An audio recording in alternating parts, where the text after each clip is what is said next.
ఒకరోజు సొలొమోను దగ్గరికి దేవుడు వచ్చాడు రాత్రి వేళ. అప్పటికే సొలొమోను సింహాసనం మీద కూర్చున్నాడు.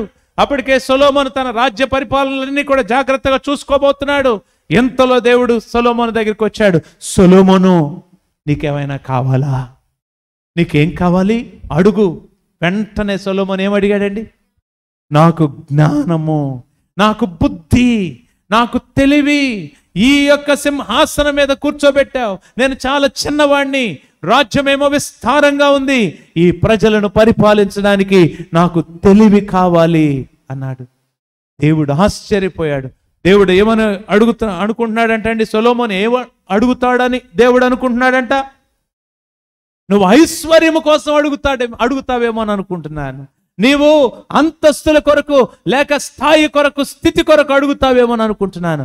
కానీ నీవు జ్ఞానము కొరకు అడిగావా? వావ్!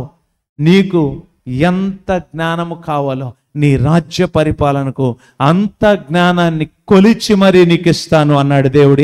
కొలిచి నేను ఇస్తానని దేవుడు చెప్పలేదు కదా. రాజ్య పరిపాలనకి ఎంత జ్ఞానం కావాలో, 10th క్లాస్లో అన్ని మార్కులు తెచ్చుకోవడానికి ఎంత జ్ఞానం కావాలో అంత ఇస్తానన్నాడా దేవుడు? అంత ఇస్తానన్నాడా సొలొమోనుకి? అట్లా అన్నాడా? ఎలా అన్నాడు?